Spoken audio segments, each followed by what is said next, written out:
Bonjour mes amis Facebook, je sais pas pourquoi je commence de même à cette heure avant, je disais bonjour mes chéris, Marie-Josée Saint-Laurent Notaire, c'est ça, c'est le même que je commence. Là, avec l'opération d'anesthésie, on dirait que j'ai tout oublié.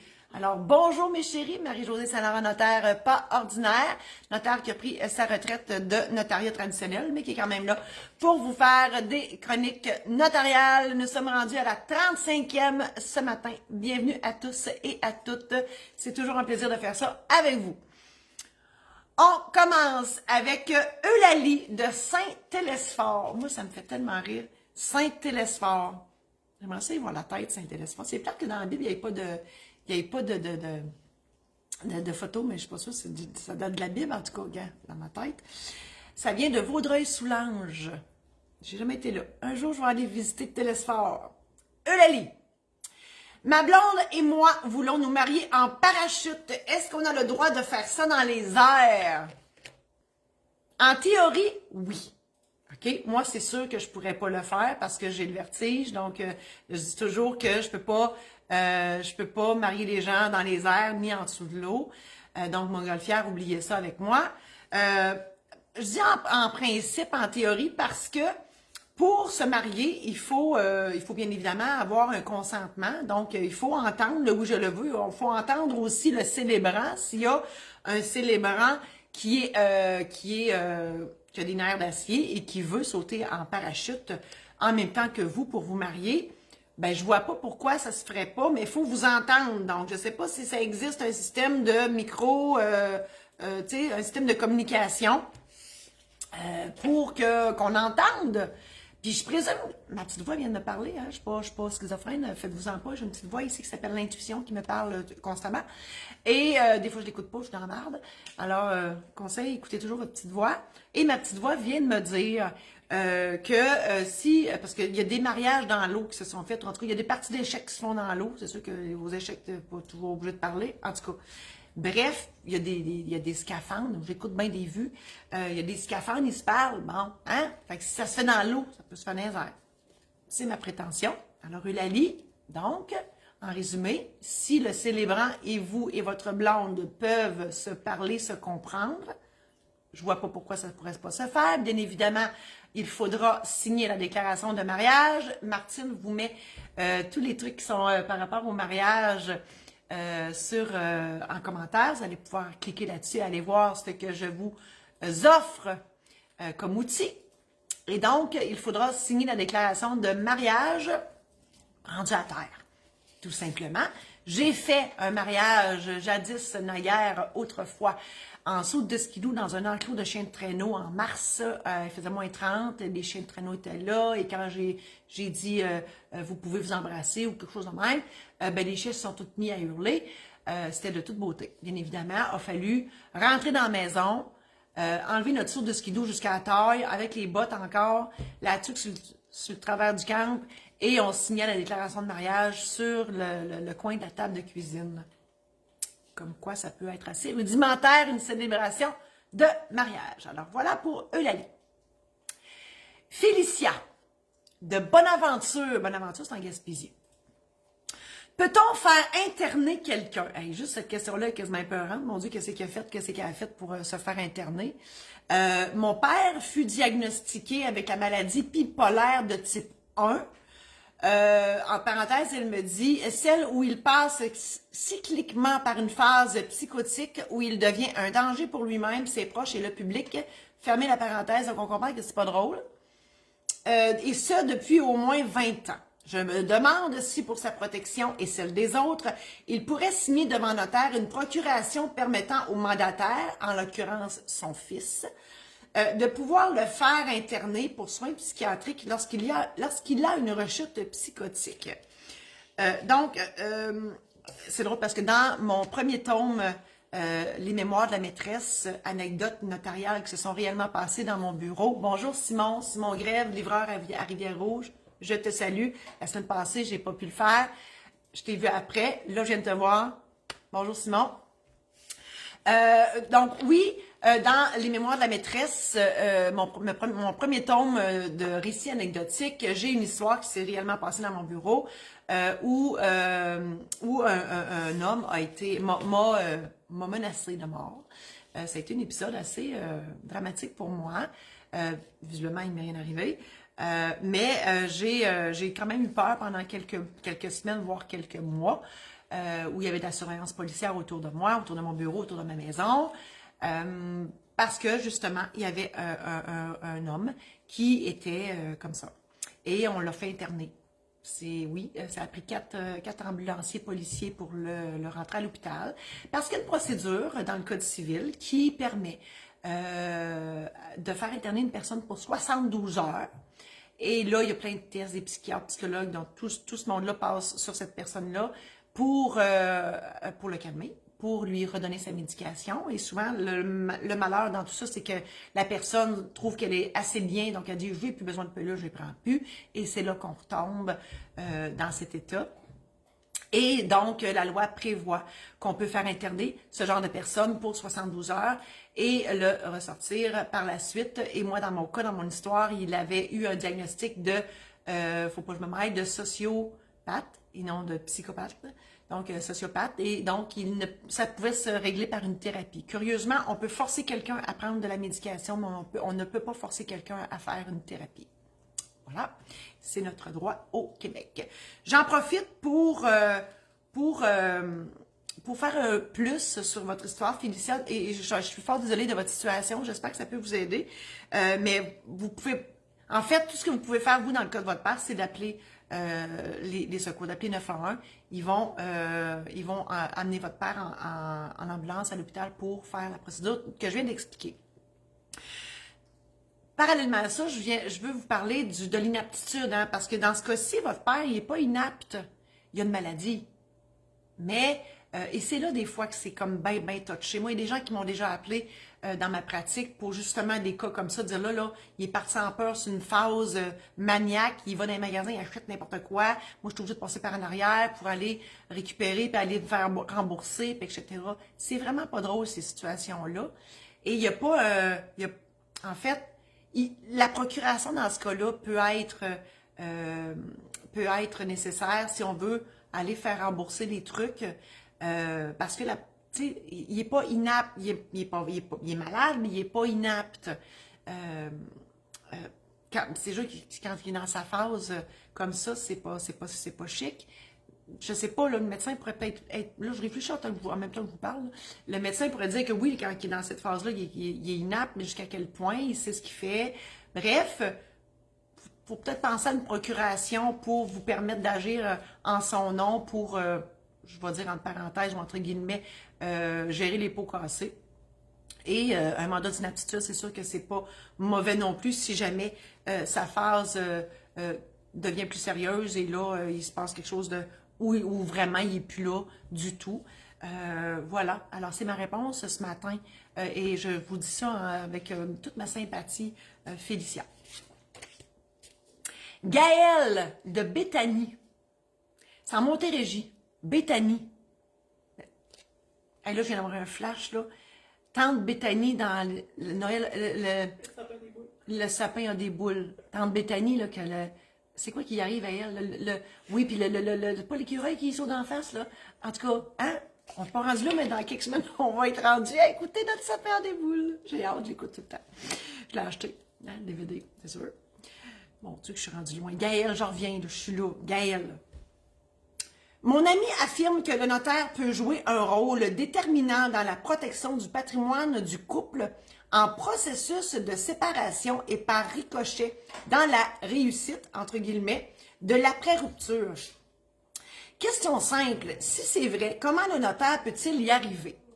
Et là, Martine nous met plein d'outils en commentaire. Vous pouvez aller cliquer là-dessus parce que le notaire est là, oui, pour protéger le patrimoine des gens, mais je vous dirais avant que ça vire mal. Et dans ce cas-ci, votre ami est comme un peu, pas un peu trop tard parce que j'ai plusieurs choses à vous dire.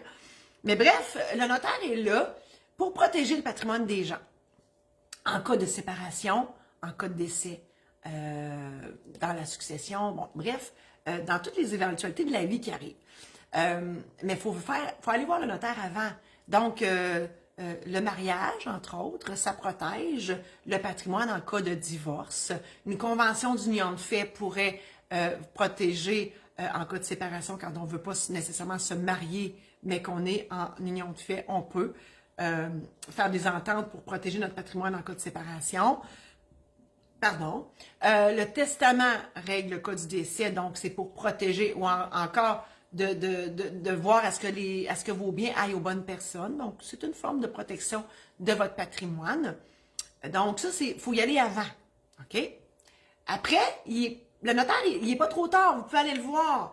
Le notaire va agir lors de la séparation. Bien, il y a des notaires médiateurs qui agissent justement pour faire un arbitre. Le notaire, par définition, et se doit d'être impartial. Donc, va faire l'arbitre. Il n'y aura juste pas de sifflet. Là. Je vois encore des affaires. Mon Dieu, mon gilet ressemble quasiment à un gilet d'arbitre. Donc, agira comme médiateur entre votre ami et son conjoint, sa conjointe, pour gérer la rupture, donc pour pas qu'il s'arrache les cheveux de sa tête, pour que tout se passe bien. Va aussi régler le cas de la maison. Donc, nécessairement, il y aura un transfert de maison à l'un ou à l'autre suite à la rupture. Le notaire sera là aussi pour ça. Voilà, donc c'est là que le notaire... Manon, c'est mon ancienne secrétaire. Bonjour Manon. Manon, pense à moi. Martine, désolée. Tu peux-tu mettre le programme en ligne, Protège-toi? J'en parle un peu dans ça, puis c'est tout pour les transferts de maison, les cessions, les assumations d'hypothèques, tout ça. Donc, je t'ai pris de court, je m'excuse, Martine, on n'avait pas parlé avant. Parce que oui, il y aura transfert de la maison si on se sépare. Comment on peut le faire? Il y a plusieurs façons de le faire. J'en parle dans ça. Donc, ce sont des courtes vidéos que je vous explique ça de long en large, comment ça marche. Je pense aussi que votre ami devrait refaire son testament si ce n'est déjà fait. Donc, il faut enlever le conjoint ou la conjointe pour ne pas qu'elle obtienne les biens de votre ami. Donc, si elle est séparée, j'ai des belles histoires et je fais de l'ironie parce que, encore là, dans toute ma trilogie, les mémoires de la maîtresse récidive et les secrets de la maîtresse, il y a beaucoup, malheureusement, d'histoires vraies qui se sont, Martine va vous mettre les liens, qui se sont réellement passées dans mon bureau où la personne décédée a oublié de changer son testament. Et malheureusement, la personne qui n'était plus dans la vie du défunt ou de la défunte, mais a accepté la succession. Puis ça dort la nuit, ce monde-là. Ça vote aussi. Hein? Allez voter lundi, parenthèse. Je ne sais pas comment ils font pour dormir, mais ils acceptent, ces gens-là, la succession qui ne leur est plus destinée, j'aurais envie de dire. Mystère. Alors voilà, c'était ma réponse pour Gaëlle de Béthanie. Hector de Saint-Jude. Hey, moi, Saint-Jude, ça, c'est le saint qui est pour les causes désespérées. Marcel en est une. Hein, si vous l'entendez sciller, là. Marcel, c'est une cause désespérée. Moi, je suis plus capable. Moi, je suis pas capable de l'élever, ce chien-là. C'est peine perdue. Donc, Saint-Jude, aidez-moi à avoir la maîtrise de cet être sur quatre pattes, l'être deux pattes, c'est moi. Donc, l'être sur deux pattes, on a dit avec l'être à quatre pattes, comme il aimait appeler le petit rose beef, non, un gros rose beef sur quatre petites pattes Louis XVI. C'est la description de Marcel. Ceux qui sont pas familiers avec mon histoire, c'est mon chien, Pog. Marcel, noir comme le poil et un petit peu, parfois, dérangeant. Hector de Saint-Jude.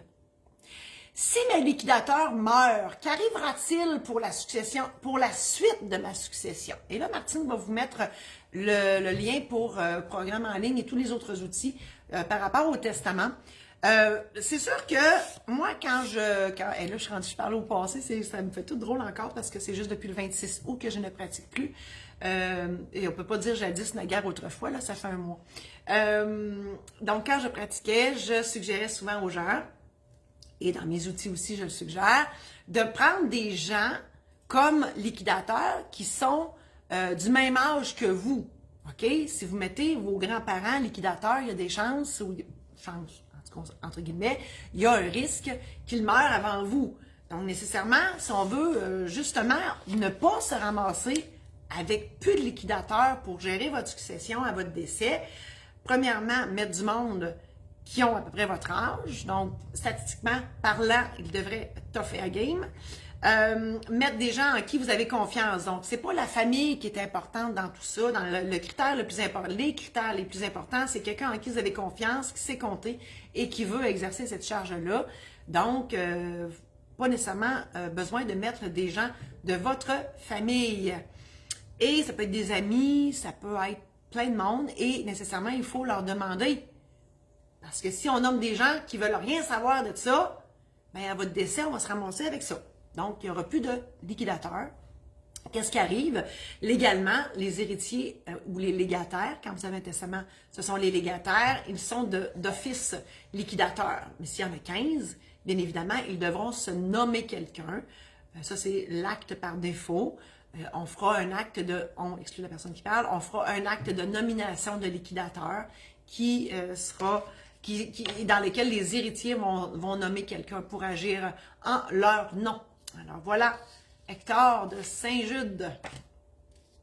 On va y aller, à un moment donné. Saint-Jude, j'imagine qu'il y a une statue de Saint-Jude, c'est comme rien. Hein? Martine, pauvre Martine. J'ai posé des questions. Elle est là, elle me dit, on va leur dire, sais-tu, moi? Pauvre Martine, je la mets dans un embarras terrible. Idèle de la tuque. La tuque, on était à veille des mettre nos tuques. Est-ce que je peux donner mon corps à la science? Est-ce que le don d'organes inclut ça? C'est des bonnes questions, ça. Idèle. D'ailleurs, Idèle, ça doit être une fille, hein?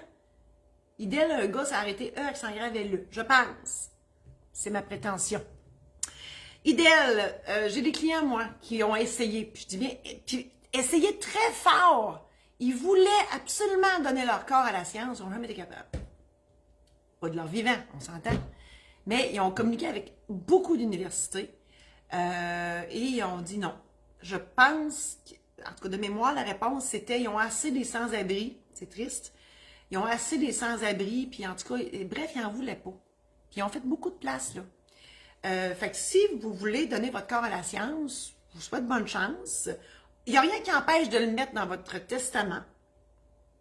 Ils vont-tu le prendre? Je ne le sais pas. Parce que oui, effectivement, l'enveloppe terrestre qu'on a, ben c'est un, bon, j'allais dire c'est un bien immeuble. Quand une fois qu'on est mort, quasiment ça. Qu'est-ce que tu dis, Martine? C'est un véhicule. C'est un véhicule. Notre véhicule, effectivement, ok, là, mon Dieu qu'on s'engage à une affaire terrible. Non, c'est une chronique notariale, on s'en ira pas là dans le spiritisme, Marcel, arrête. Mais bref, vous comprenez ce que je dis. Donc, moi je pense que oui, Marcel, arrête. Bon, Martine a bougé, Marcel s'énerve. Que voulez-vous? C'est Marcel.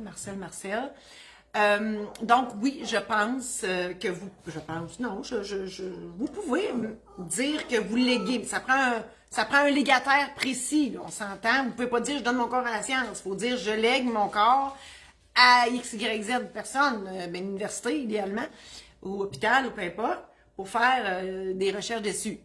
Vous me parlez de don d'organes. Le don d'organes n'est pas un don de votre corps à la science. On prélève des organes. Hein? Donc, on peut... et ça, vous pouvez signer l'endos de votre carte. Marcel, viens t'asseoir ici, bébé. Viens ici, là. Viens ici. Et vous pouvez signer l'endos de votre carte. Mais ça, c'est discutable parce qu'on va se demander au moment opportun où on peut se servir de ça. Est-ce que c'est vraiment cette personne-là qui a signé? Elle voulait-tu vraiment? Etc. Donc, ça pourrait être contesté par la famille. Donc, imaginez la famille dans le corridor de l'hôpital qui s'ostine. Il y a un groupe qui dit oui, l'autre qui dit non. Moi, je veux pas, puis oui, puis gna, gna, le bordel pogne. On veut pas ça. Le notaire, donc dans votre testament, vous pouvez mettre le don d'organes. Et d'ailleurs, j'ai un programme en ligne, mais il faut acheter le programme en ligne sur les mandats d'inaptitude parce que ça va un peu ensemble, cette histoire-là. Donc, le programme en ligne et l'aide-mémoire, ce sont des outils que j'ai élaborés. Mandat d'inaptitude, il inclut gratuitement celui de l'aide médicale à mourir. Je parle d'aide médicale à mourir, mais là, je suis mêlée parce que je parle de don d'organes. Mon Dieu, que je suis mêlée. C'est la première fois de ma vie que je suis mêlée de même dans une chronique notariale. Mais c'est pas grave, tout ça, ça fait du sens. Parce que l'aide médicale à mourir, c'est de mourir plus vite. Mon cerveau, il a fait un lien. Oui, parce que l'aide médicale à mourir n'empêche pas le don d'organes. C'est là que je m'en allais. Mon Dieu, je me suis sauvée. Sauvée par la cloche. Donc, oui, parce que peut-être que je vous ai entendu, il y a du monde qui se pose la question, sûrement en direct maintenant. Vous voyez bien que mon institution, elle marche en Christie un matin. Donc, je vous ai lu. Donc, un ne va pas sans l'autre. Un peut aller sans l'autre, mais un n'est pas incompatible avec l'autre, c'est ce que je veux dire. Donc, le don d'organes, on peut le mettre dans son testament ou dans son mandat d'inaptitude aussi. C'est une clause qui est là. Et ça, c'est enregistré à la Chambre des notaires et accessible par tous les hôpitaux du Québec, au moins de votre carte d'assurance maladie. Au même titre que l'aide médicale à mourir, qui est un document notarié qu'on prépare et qui va s'appliquer au moment où vous serez inapte en fin de vie, en état irréversible. Et ça aussi, l'existence de ça, c'est consigné, mais là, dans votre dossier électronique de la RAMQ directement, accessible par votre numéro d'assurance maladie. Et si on parle du corps à la science, ben c'est par le biais de votre testament que vous pouvez le faire, mais encore là, comme je vous dis, idéal, je suis loin d'être convaincue que ça va être accepté, mais trop fort casse pas. Si vous ne le mettez pas, on ne le saura jamais. Donc, si vous voulez donner votre corps à la science, faire sûr, par contre, de mettre des bénéficiaires précis dans votre testament pour leur donner la chance de dire oui ou de dire non. Voilà. Jeannot, de Mascouche. Jeannot. Quand on s'est marié en 1967, j'étais en production, mais je n'étais pas née encore. J'étais allée à l'Expo 67, moi. Je l'ai juste pas vu. On a fait un contrat de mariage et un testament. Maintenant, je suis divorcée. Divorcée, un E de trop, Martine, vois-tu? Jeannot Bergeron. Ça pourrait être une fille, mais on va l'enlever. J'ai décidé que c'était un gars, moi. Mais c'est encore ma petite voix qui me parle. Jeannot, elle fait « Hey, attends pas, il y a une Jeannot Bergeron qui existe. » C'est vrai. Jeannot est maintenant divorcé. Est-ce que le testament est encore valide si on n'en a pas fait d'autres depuis? Bon, là, Jeannot, on va se parler des vraies affaires. 1967, là, j'ai 50 plus 4. Ça veut dire que ça fait 50 plus 5 que vous avez fait votre testament. Moi, je pense que c'est pas du luxe de le refaire. La loi vous aide, par exemple. Si jamais vous dites « il est encore bon », ce qui m'étonnerait beaucoup, parce que depuis ce temps-là, là, c'est vrai, on peut dire jadis, naguère, autrefois, vous n'aviez pas d'enfants. Là, vous devez en avoir, vous devez avoir des petits-enfants, peut-être des arrière-petits-enfants, on ne sait pas. Donc, moi, je pense qu'il y a du monde là-dedans qui sont peut-être morts, oui, comme liquidateurs et tout ça. Donc, moi, je vous suggère fortement de faire un Nouveau Testament. Par contre, votre ex-conjointe n'héritera pas parce que le divorce efface le legs en faveur du conjoint ou de la conjointe et sa nomination en tant que liquidateur, liquidatrice. Donc, au moins là, vous êtes correct. Votre ex n'héritera pas. Parce que vous étiez marié et que vous êtes divorcé. Conjoint de fait, ceci ne s'applique pas à vous. Donc, si, conjoint de fait, vous vous êtes séparés, de grâce, changez votre testament pour ne pas que l'ex hérite malgré tout. Donc, alors moi, Jeannot de Mascouche, gars ou fille, refaites votre testament, s'il vous plaît, de grâce pour aider ceux qui restent. Et le contrat de mariage, ben, il est dissous de toute façon par rapport au jugement de divorce. Ça c'est effacé, ça c'est clair. Et oui, vous êtes divorcé, je vous en félicite, ce qui vous permet de vous remarier. Parce que si vous n'étiez pas divorcé, vous ne pourriez pas vous remarier. Il y en a qui me disent « Non, faites ça une fois, c'est assez. » Il y en a qui le font 2, puis 3, puis 4 fois, puis il y en a qui se remarient avec la même personne. J'ai vu ça. Dans mon bureau.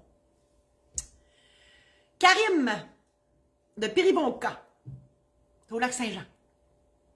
Mon père a fait sortir l'arbre... Oh, ça est bonne cette question-là. Mon père a fait sortir l'arbre généalogique de toute ma famille et nous avons découvert que notre plus loin descendant connu est nul autre que Christophe Colomb. Hey, moi, j'aimerais savoir ça, là. C'est un peu sceptique.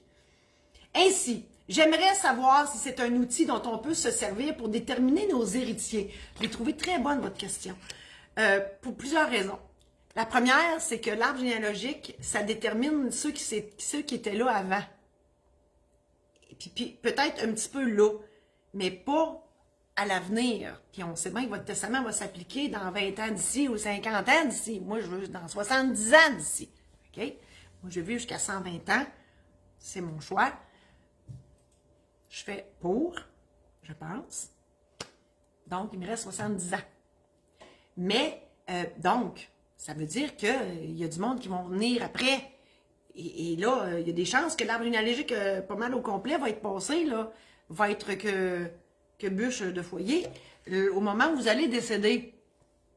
Donc, puis tu sais, de grâce, Karim ne mourrait pas de suite, je veux pas, là. Hein? On veut pas personne.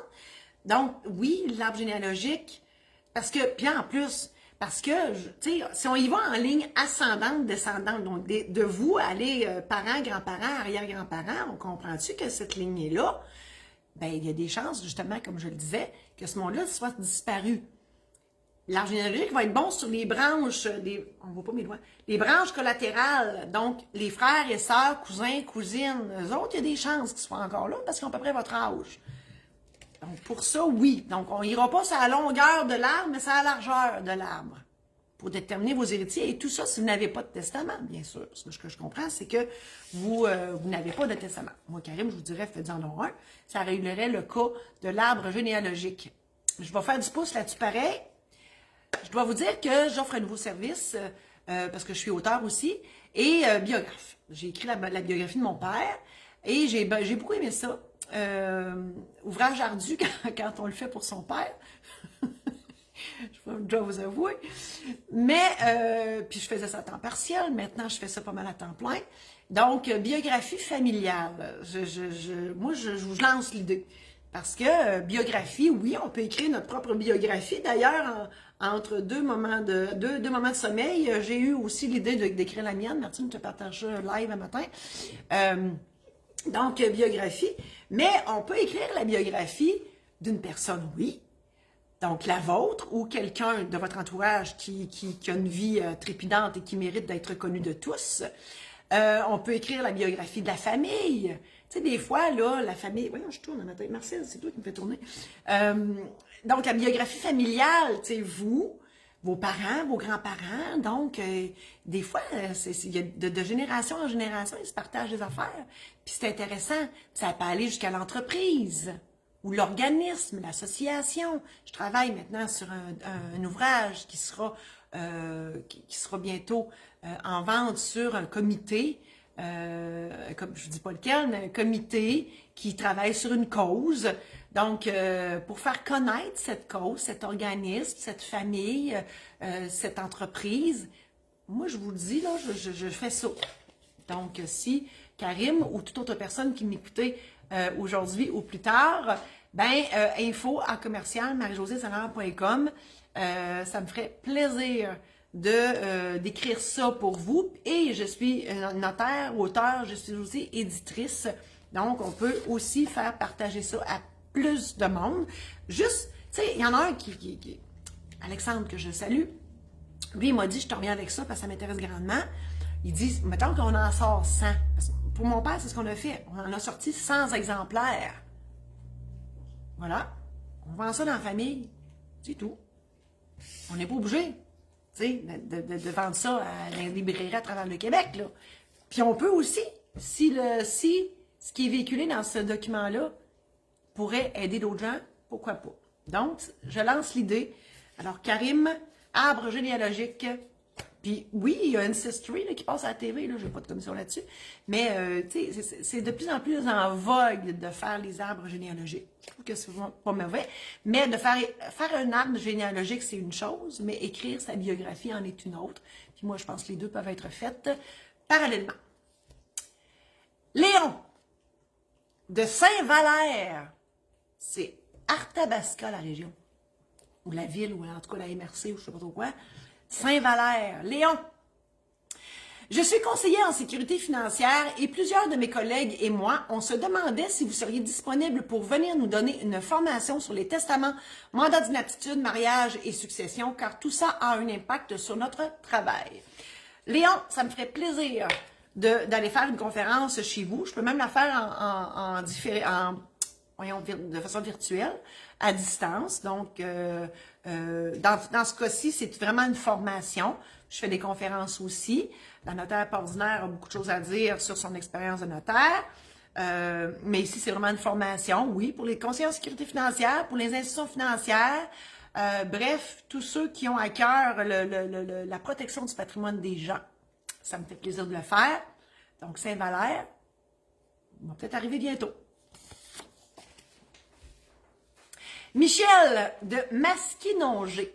Martine, ça me fait dire, pour ce qui est des conférences, là j'ai dit l'adresse courriel, mais tu peux peut-être mettre le truc de contact sur le site. Elle l'avait déjà mis, de quoi je me mêle. Michel, de Masquinongé. Pas un poisson, ça? C'est un poisson, hein? Mon chum est pêcheur, lui.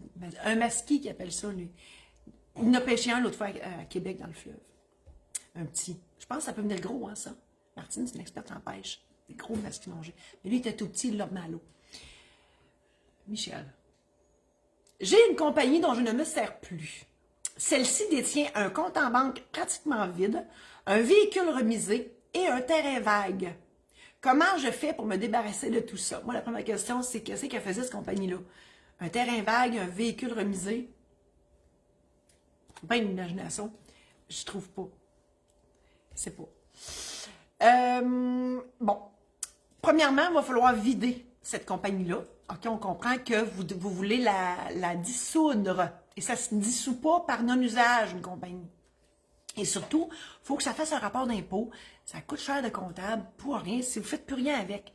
Donc, moi, je vous dirais, allez voir le comptable pour savoir comment faire le transfert de ces biens-là qui restent à votre nom personnel, à quelle valeur, en fait, pour minimiser l'impôt. Et ensuite, ben moi, je peux faire ça. Je fais ça dans la vie. Des dissolutions de compagnie. On doit obtenir un certificat de dissolution parce qu'obtenir une compagnie, tu le cherches à Martine, mais il ne l'a pas. Non, il ne l'a pas encore. On va peaufiner notre site Internet. On va finir par mettre un lien par rapport aux compagnies, mais on ne l'a pas encore. Donc, oui, donc vous pouvez me rejoindre sur mon site Internet à mon adresse courriel qui est info@commercial-marie-josée-saint-laurent.com et il me fera plaisir de le faire. Donc, oui, je disais que c'est un privilège d'avoir une compagnie et c'est tellement vrai qu'il nous envoie un certificat de constitution. Un beau certificat, wow, on est fiers de ça. Et quand on dissout, mais on doit obtenir un certificat de dissolution. Voilà. Norbert de Picard. Picard, ça me fait toujours rire quand le nom, c'est un nom de famille. Il doit y avoir des Picards là, c'est comme rien. C'est dans Kamouraska. Norbert, je désire faire mon testament. Très bonne idée. Comme je suis un vieux garçon et ne suis jamais en majuscule allé chez le notaire, tout ça me stresse énormément. Comment puis-je me préparer à affronter entre guillemets, là, il y a peur en baptême, pauvre Norbert, je suis désolée. Donc, comment puis-je me préparer à affronter le notaire que je vais rencontrer et comment fait-on pour choisir le bon notaire? Donc, non seulement vous avez peur du notaire, vous avez peur de faire le mauvais choix de notaire. Écoutez, Norbert, moi, je sympathise beaucoup avec Marcel. Marcel aussi, il sympathise, vous voyez bien. Je sympathise énormément avec vos inquiétudes et ça me sécurise dans mon idée que j'ai eue de produire des outils pour vous aider, Norbert. Parce que j'avais un doute, oui, qu'il y avait des gens que, mon Dieu, le notaire, ça fait peur, c'est effrayant. Mais, Caroline, vous êtes la preuve vivante que ça existe. Et c'est pourquoi, donc, si vous regardez dans les commentaires que Martine, mon adjointe, a posté, tous les outils sont là. Donc, j'ai fait un programme en ligne. Ce sont des courtes vidéos, une série de courtes vidéos où je vous explique en long et en large ce que contient un testament. Je vous explique chaque clause, les choix que vous pouvez faire, comment le faire, etc. Donc, c'est vraiment le programme en ligne s'intitule « Comment vous préparer à faire votre testament ».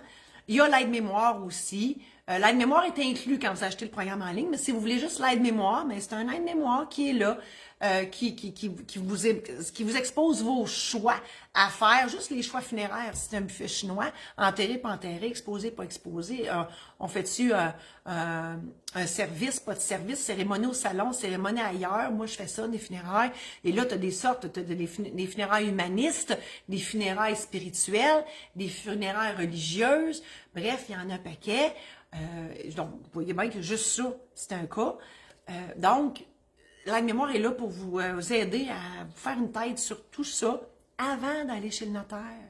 Puis si vous lisez mes recueils d'anecdotes, ça vous donne une idée aussi de tout ce qui peut se passer chez le notaire. Juste ça. Entre autres, c'est pour ça que j'ai écrit ces livres-là. C'était pour vous montrer que le notaire, c'est un être totalement ordinaire. Même si je même si moi, je suis pas ordinaire, là, on s'entend. Fiez-vous pas sur moi, là. Hein? Moi, je suis un cas. Mais les notaires, c'est du monde ordinaire qui sont là pour vous aider. Norbert. Voilà. Merci infiniment d'avoir assisté à cette 35e chronique ce matin. Je vous invite à la partager si vous l'avez aimée. Donc, ça peut peut-être aider de vos amis qui ont des questions, comme ces gens qui avaient des questions ce matin. Merci infiniment d'avoir été là. Je vous invite aussi à visiter mon site marie-josée-saint-laurent.com pour connaître l'ampleur de mes services et de mes produits qui sont là pour vous aider. Je vous invite à consulter maisondédition-saint-laurent.com pour consulter mes ouvrages qui sont là aussi. Marcel, arrête. Qu'est-ce que je peux vous dire à part de ça? Ben, écoutez, mes services sont tous là, donc n'hésitez pas. Si vous avez des questions, vous pouvez. J'offre aussi des consultations notariales parce que je suis encore notaire, même si je ne pratique plus. Voilà. Et là, on va aller voir ceux qui ont des questions. Martine a dit qu'il n'y a pas de questions. Votre vie va bien, c'est merveilleux. Merci infiniment à tous et à toutes d'avoir été là. Je vous embrasse et je vous dis à la semaine prochaine.